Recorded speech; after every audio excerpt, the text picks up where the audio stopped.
Esse é um corte de uma live exclusiva para membros e apoiadores, na qual a gente se reúne para falar bobagem e analisar filmes que ninguém mais está analisando, porque não interessa. Só que nesse canal a gente fica falando de coisa que ninguém mais tem interesse. O pessoal fica dizendo, vamos comentar coisa que tá no hype, vamos falar de One Piece. Não, vamos falar de um filme que todo mundo odiou, que já esqueceu, que é o Thor 4, Thor, Amor e Trovão. Sabe por quê? Por que eu escolhi ele agora? Porque eu acho importante, tem a ver com questões que estão acontecendo nesse momento. A partir disso a gente pode estabelecer uma série de comentários. Mentira, não tem nada a ver com isso. Eu escolhi Thor 4 porque agora só que eu vi. Foi só por esse motivo, esse é o motivo principal. Eu acho que vocês devem ter visto que quando saiu o filme, né, tipo, choveu um monte de crítica negativa. E eu não colei junto também, assim, pra ir querer ver. Tô meio de saco cheio de filme da Marvel. O último filme da Marvel que eu havia visto foi o Vingadores 4 lá, o Guerra... Não é o Guerra Infinita, o Ultimato. E a partir disso eu enchi o saco, assim, tipo, sei lá, saturou, entende? Fica uma sensação meio de surra de pica-mole, essas continuações e tal. Porém, Thor 3, o Ragnarok, foi o Thor que deu certo, né? Tipo, a Marvel meio que viu, ok, vale a pena a gente fazer um 4. Eles não estavam fazendo 4 muito de outros heróis, mas nesse caso vale a pena, porque o Thor 1 e 2 nunca foram grandes coisas. Então, parece que eles só tinham acertado com o personagem já no terceiro filme e disseram, bom, vamos seguir nessa pegada, vamos chamar de novo o diretor, o Taika Waititi, para fazer uma visão mais autoral, com muitas aspas, porque a Disney não dá tanta liberdade assim para o autor ser autoral, né, para um diretor assinar o filme, mas, né, deram essa oportunidade. Mas alguma coisa se perdeu nesse caminho. Eu acho que nesse sentido tem que dar um passo atrás, né? O Thor Ragnarok, ele chamou atenção pelo humor, por ter um time de humor muito bom, por ser assumidamente cafona, brega, mas também por ter ali um subtexto muito bacana sobre colonialismo. O Thor 3, se vocês forem ver, ele é uma crítica ao colonialismo, uma crítica debochada, cômica, com uma série de piadas toscas, mas a crítica tá ali. E isso é uma coisa muito típica do Taika Waititi, né? O pessoal considera muito, assim, a estética dele, né? O uso que ele faz de cores, de contraste, como que ele tem uma pegada, às vezes, meio videoclipe, retrô pros filmes dele e tudo mais. No Thor 4, o Taika Waititi disse, ok, vou agora elaborar um outro tipo de ideia, vou apostar no que eu fiz, vou curtir, porque ele passou a ter mais liberdade criativa. E aí ele procurou elaborar, se vocês forem ver, Thor, Amor e Trovão tem disso, né? Procurou elaborar uma crítica, só que desta vez ao poder.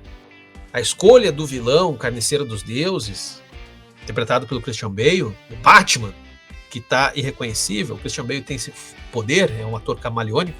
O Carniceiro dos Deuses, basicamente, é um personagem que serve para dizer, olha, os poderosos não ligam pra gente, os poderosos só vivem no seu mundinho fútil, e, portanto, não precisamos desses caras. A gente tem mais é que botar o terror. E é uma ideia boa, é uma sacada boa, que já vem dos quadrinhos. É bem reforçado isso ao longo do filme, né? Por exemplo, aquela passagem que tem o Russell Crowe como Zeus, cara, aquele momento é legal, assim, porque basicamente tudo é mostrado que o Thor ali e companhia, eles estão num jantar de luxo da elite, né? É aquilo ali. Aí eles estão combinando as orgias, eles estão combinando as frescuras, as futilidades, ou seja, gente completamente alienada do sofrimento da vida. Gente que vive num outro patamar, que não tem nada a ver com a gente. Então, assim, a ideia, o mote crítico político do filme é muito bom, sério, não é pouco bom, é muito bom. Eu acho que assim, miraram no lugar certo. E isso faz todo sentido pensando o filme que é do filme do Thor, que é um deus, portanto alguém que também seria dessa classe abastada. De certa maneira, se você não parar pra pensar, o Thor 4, o Thor Amor e Trovão, é o filme do Batman que o Taika Waititi queria fazer, porque o Batman também é esse aristocrata, que faz parte de uma classe que também não tem a menor noção do que acontece em Gotham City. Então, assim, tipo, o que se estabeleceu aqui foi um conflito de classes, só que, no caso, como é um filme do Thor, isso levado à noção de divindade, né?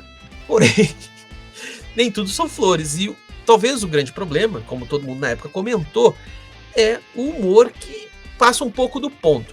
Não acho ruim as cabras, quero deixar bem claro aqui. As cabras berrando o tempo inteiro, eu acho maravilhoso. Tem vários momentos que eu comecei a rir, assim, vendo aquelas cabras berrando. Mas assim, tipo, tem um certo time de piada que se perde. Tem horas que fica só constrangedor. Eu lembro que aquele momento em que a Valkyria, que ela bate na porta lá da Jane Foster, da poderosa Tora, e ela fala dos equipamentos e tal, e um negócio ali é uma JBL, uma caixinha de som, e elas ficam ali dançando e fazendo... Cara, aquele momento eu achei tão assim, sabe? Eu senti que ia aparecer o Didi falando: ô da poltrona, ô Psite, sabe? Foi, eu achei muito vergonha alheia, assim. Tem uns momentos meio vergonha alheia no filme. E pra falar da poderosa Tora, né? Natalie Portman, mas não consigo falar o nome dela. Ela tá bem no filme, e eu acho que ela ganhou um arco legal, porque meio que ela nunca deu certo nos filmes anteriores do Thor, foi jogada de canto, e aí trouxeram ela de volta, e cabe bem dentro da trama que se pretende ali, porque, novamente, de novo entra esse discurso de diferenças de classe, ou diferenças de casta, diferenças existenciais. Porque se vocês forem ver, o dilema da poderosa Tora é que ela se tornou uma deusa para não sofrer aquilo que os meros mortais sofrem. Só que ela descobriu que, mesmo ela ascendendo na condição de deusa, ela ainda assim não consegue eliminar esse sofrimento na sua vida humana. Isso me lembra muito uma caralhada de filme. Eu, inclusive, fiz um short vídeo aqui no canal sobre O Anjo Exterminador, que é um filme que mostra muito isso. Aliás, o cinema do Luis Buñuel, que é um diretor espanhol, mas fez filmes nos Estados Unidos, no México, na França, na própria Espanha, enfim, fez filme em um monte de lugar. O Luis Buñuel, ele trabalhava muito isso, assim, de mostrar que a elite, basta você tirar um pouquinho dela, que ela caga que nem a gente, eles também têm sangue vermelho, eles também cortam unha, eles também peidam. A elite não é limpinha, porque ninguém é limpinho. Então, esse arco aí da Jane Foster, eu acho bem interessante, assim, do tipo, olha, não importa o quanto que você queira ser uma deusa, não importa o quanto que o martelo te dá poder, esse martelo pode funcionar até como uma alegoria sobre capital, ou seja, não importa aquele elemento que te dá poder numa determinada sociedade, num determinado paradigma social, aquilo não vai fazer com que você seja menos humana, aquilo não vai fazer com que você sofra menos. Esse humor de constrangimento que aparece no filme, ele funciona em vários momentos, e outros momentos não. Tem um momento que eu gosto muito, que sério, eu chorei de rir, que é a parte que o Thor, eles estão partindo em jornada, e eles falam que vão salvar as crianças, mas não comer, porque isso eles não fazem mais, e aí todos fazem assim com uma cara de, não, tem razão, isso a gente não faz mais. Cara, aquele momento eu me acabei. Eu me acabei porque, no final das contas, é um filme que se pretende muito ser um filme para criança. O próprio Taika Waititi está muito consciente de, é um filme Marvel Disney, é um filme para criança. Tanto que no final isso eu achei uma escolha muito boa, ele incorpora a ideia de que no final esses filmes são lutinha de criança. Então a gente tem crianças lutando. Eu acho que é uma escolha boa, autoconsciente, muito, muito, muito boa. Mas ao mesmo tempo de você trazer durante o filme o papo de que essas crianças elas podem ser devoradas, elas podem ser comidas, porque afinal de contas a gente está falando aqui de sociedades que viviam em outras condições ou coisa assim. Eu nem sei se isso condiz com eu precisaria pesquisar. Eu nunca vi assim de que os nórdicos eles comiam criança. Cara, isso eu não tô sabendo. Mas enfim, só esse detalhe assim sobre uma espécie de prática arcaica completamente horrorosa para os dias de hoje, só isso para um filme que é basicamente um filme de criança brigando, isso eu acho ótimo. Agora tem um fator aí sobre o Thor agora, vamos falar do Thor mesmo. O ator tem um time bom para comédia. Como é que é o nome dele mesmo? Chris Hemsworth. Ele é muito bom. Eu não gostava dele, até que eu descobri que o cara tem um time para humor muito bom. Tem uma parada que ficou muito evidente para mim ao longo do filme, é o quanto que o Thor é o Goku. Se vocês forem ver, o Thor, ele é digno de levantar o martelo, não porque ele é um ser extremamente nobre, pelo contrário, é mostrado em vários momentos que ele até é um tanto vaidoso, que ele é um tanto bobo, enfim, ele é mostrado como um ser falho, como um deus nórdico seria, como um deus mais humanizado seria. Só que tem um detalhe que ainda o torna digno, é que ele é muito ingênuo. Se vocês forem lembrar o Goku do Dragon Ball, o Goku ele tem um trocadilho que o Akira Toriyama faz, que o Goku tem a ver com vazio, e daí o que o Toriyama faz é de pensar esse vazio como oca, como cabeça oca. Então por isso que o Goku tem aquela ingenuidade que chega a ser irritante, assim, do tipo, ele resolve as coisas de maneira muito simples, porque ele tem uma visão simples das coisas. E aí o Thor, ele é uma criança que não cresceu. E não cresceu justamente porque é muito abastada. Mas assim, essa ingenuidade do Thor combina combina bem com o filme, funciona, gera piada, mostra o quanto que ele é alienado perante os outros deuses, ele acha divertido e tal, quando se dá conta que esses caras são os fúteis, ele se assusta. Ali você tem um filme de um Thor que começa a ter uma espécie de consciência de classe. Não é uma consciência no sentido de eu faço parte dos oprimidos. Não, é justamente o contrário, é de perceber, olha, a minha turma não é muito boa. O que eu acho que talvez a crítica tenha deixado de lado, ficando só nessa de é um filme que se leva pouco a sério, é um filme que não gosta de heróis. Aliás, essa crítica eu achei tão idiota. O Taika Waititi fez um filme, ele não gosta de super-herói, fez um filme para ridicularizar, para fazer os super-heróis serem toscos. Cara, que crítica merda. Primeiro, porque se o cara não gosta de super-herói, o filme pode ser bom ainda. Aliás, eu acho que tem grandes filmes de super-heróis que foram feitos por caras que visivelmente não leem super-heróis, que não têm muita noção, inclusive, com o que estão trabalhando. O Tim Burton não era leitor de Batman. O Christopher Nolan também não era. Eu falo dos Batman porque é um negócio que eu manjo mais, assim, que eu observo mais. O Ang Lee, até onde eu sei, também não era leitor de Hulk. Fez um filme do Hulk que eu considero até hoje o melhor filme do Hulk que a gente tem, inclusive melhor do que esse Hulk que o universo Marvel criou. Eu acho que nessas críticas assim meio bobas que rolaram sobre Thor, Amor e Trovão, do quanto que talvez ele perca o time da piada, do quanto que é um filme que quando precisa ter gravidade, a coisa tá tão galhofa que essa gravidade evapora, isso é fato. A cena ali que eles estão no barco, que eles estão indo para aquele planeta lá em preto e branco, que aliás é uma escolha estética maravilhosa, tudo aquilo faz com que o peso do câncer, o peso da mortalidade, aquilo fique meio perdido em diálogos engraçadinhos, assim, tipo, o filme meio que força a barra para ser engraçado o tempo todo, sendo que eu acho que seria uma escolha interessante ele puxar o nosso tapete. Eu gosto muito de filmes que eles começam de um determinado gênero e terminam de outro, eles vão te traindo. Iluminado é um filme que eu acho muito bom nesse sentido, porque ele começa parecendo um terror qualquer, um filme de terror banal, ele já começa com uma pegada mega macabra com a música e tudo, e chega no final, o filme vai se abstraindo e você percebe que ele tá muito mais indo na direção da crítica social foda, de mostrar o quanto que homens brancos dizimaram indígenas, mulheres e negros para constituir a nação dos Estados Unidos. Ou seja, o filme ele vai te enganando. Eu realmente achei que o Thor 4 mais pro final ia ficar mais sério, mais sóbrio, né? Mas eles até tentam, mas a coisa se perde. Eu ia comentar um outro exemplo que eu também acho muito bom. Tem um documentário que também faz essa coisa de puxar o tapete, que é Picho, que é um documentário sobre pichação em São Paulo. Eu não sei se vocês já viram. Tinha na Netflix, não sei se ainda tá lá disponível. E ele é um documentário que começa sendo basicamente história da pichação e tal. E é legal, é excelente. Mas parece que é só isso. Só que aí no meio do documentário aparece um cara falando assim, que é um pichador que estudou artes. O cara fez faculdade de artes, acho que não chegou a concluir. E ele começa a falar sobre, assim, o quanto que a arte, ela é arbitrária, né? Tipo, galera, aquele italiano lá, como é que é o nome, que fez cocô nos potes, vendeu, inclusive o nome da obra é Merda de Artista. Pois é, aquele cara, isso é arte. Agora, pichar não é? Porra, por que não é?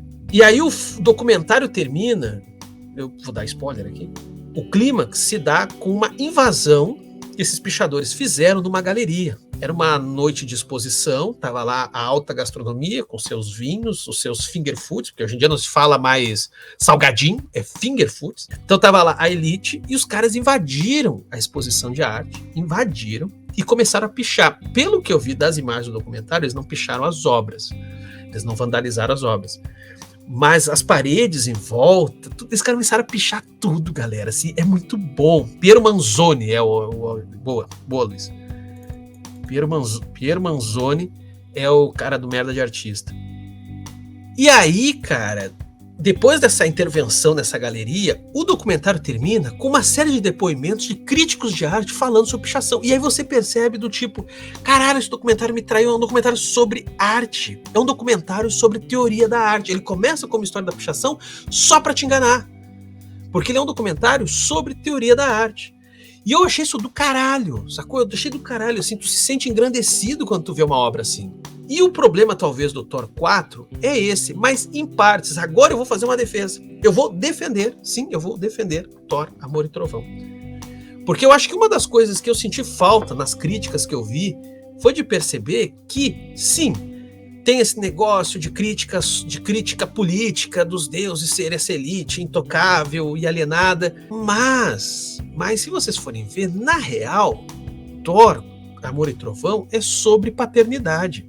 O tema da paternidade é talvez o mais interessante ali. E sim, isso me pega a nível pessoal, porque eu sou pai. Não sei se vocês notaram que logo no começo do filme tem um flashback do Thor ali com a Jane Foster, eles mostrando como é que a relação deles degringolou, etc. E tem um momento que ele olha para uma família com uma criança, né? Acho que é isso. Essa paternidade não pode se consumar, né? Porque, primeiro, o relacionamento do Thor com a Jane Foster, assim como com outras mulheres, não foi pra frente. E agora a Jane Foster está com câncer terminal, ou seja, eles não vão ter os filhos, eles não vão conseguir produzir uma nova vida a partir daquele relacionamento. E isso eu acho que talvez seja, no fundo, o radical do filme Thor, Amor e Trovão, que acaba às vezes meio perdido em piada, em crítica social foda, etc. Porque em muito, o que está ali em jogo é esses deuses que são tão apartados dos outros, eles terem noção de que a vida se dá no outro. No caso dos deuses, isso é óbvio, eles vivem porque alguém crê neles, porque alguém acredita neles. Mas também, acima de tudo, a maneira que a gente tem para viver no outro é passando o bastão, é produzindo vida, é vendo a vida continuar a partir dos nossos filhos, a partir dos nossos descendentes.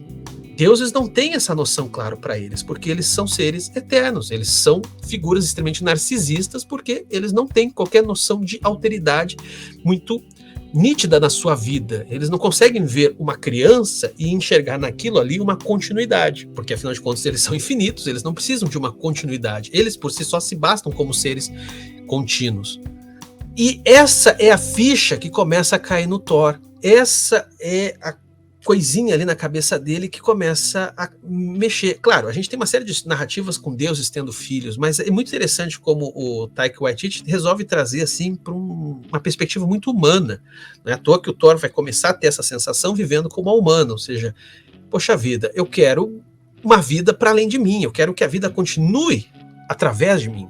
E aí o final eu achei do caralho, tá? Eu vou dizer agora um momento assim cringe desse nosso encontro aqui. Eu me emocionei com o final. Eu achei muito bonito, porque o lance lá do carniceiro dos deuses pedir a filha de volta, ok, eu já estava meio que prevendo que isso ia acontecer. O roteiro meio que telegrafa que isso vai acontecer. O que eu não esperava era a maneira como o Thor ali fazendo um pacto com a Jane Foster, que está morrendo nos braços dele, como que eles, através desse pacto, fizeram o seguinte acordo ali, tácito, eles não precisaram falar de maneira expressa, mas o acordo era, precisamos proteger as crianças, precisamos, mais do que isso, o nosso amor, ele precisa ter continuidade, e isso fica muito claro para o Thor, no tanto que ele vê essa continuidade do amor na filha do inimigo, na filha do cara que indiretamente foi responsável pela morte da amada dele, pela morte da poderosa Tora. Esse entendimento é o que tem de bom nesse filme, cara. Na boa, as falhas dele passam batidas, pelo menos muitas delas para mim, a partir desse final. Quando a gente percebe que o Amor e Trovão não é o Thor e a Jane Foster, mas sim o Thor e a nova filha dele, filha adotiva, com o qual ele tem uma relação tipicamente de pai, aquele final ali dele falando das roupas, da bota, caramba, eu me vi na mesmíssima situação. Esse tributo final à paternidade e sobre o amor, sobre se ver no outro, se enxergar no outro, caralho, valeu a pena. Sei lá, pra mim, tudo aquilo, as cabras berrando, justificaram isso tudo. É, exato, os filhos para os deuses são uma espécie de mini-eu, né? E isso é diferente, é que o Thor não tá mais vendo naquela menina, o fato daquela menina ser uma filha de um adversário, ela não é mais um reflexo do próprio Deus, como muitas vezes é para esses deuses com seus filhos, onde o filho é basicamente para ser uma figura exata ao pai, senão ela tem que ser devorada, né? Inclusive, lembro de Saturno, né? Devorando os filhos. O entendimento que o Thor tem aqui é um entendimento muito humano, demasiadamente humano, da vida que acontece no outro, através do outro, pelo outro. Isso é muito bom, cara. Thor 4, Thor, Amor e Trovão, é um filme bonito. Quer saber? É um filme bonito. E eu acho que, mesmo com as suas falhas, é um esforço de tentar trazer questões mais complicadas, seja do ponto de vista discursivo, seja do ponto de vista estético, para um filme engessadíssimo que é um filme Marvel Disney. Dá certo o tempo inteiro? Não. Tem momentos constrangedores, tem momentos onde a coisa não tem a gravidade que deveria, talvez tenha um problema de tom, mas reforço, reitero, eu acho que o final acaba redimindo o filme. Segundo sua visão, é bem significativo que a filha do Thor... É mesmo, né? Faz todo sentido que ela se chame Eternidade, porque a eternidade não está em você, a eternidade está nos outros que vão continuar passando bastão, né? Enquanto não cessar a vida, a eternidade é sempre o outro. É mesmo, né? É mesmo. Faz todo sentido. Esse fim foi bom mesmo, mas eu acho que rolou também uma certa superação da vaidade divina para salvar a criança e não a amada, fazendo um contraste com o início quando o outro Deus não salvou.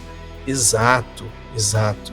Que de novo é uma espécie de sacrifício narcísico, né? Assim, do tipo, eu não preciso... Eu para salvar essa criança eu não posso continuar reafirmando esse meu eu absoluto, né? Eu preciso de uma maneira me dedicar ao outro. Não interessa tanto a minha amada no sentimento de posse, que acabou de morrer nos meus braços, mas sim essa criança que eu também posso amar, também pode virar a minha amada, mas isso é algo que eu tenho que me permitir. E lembrando, é a filha do meu inimigo. Isso é muito legal. Mas tá feita a minha defesa de Thor, tá aí a minha elegia a Amor e Trovão, e agora todo mundo pode descer a lenha, falar mal, é isso.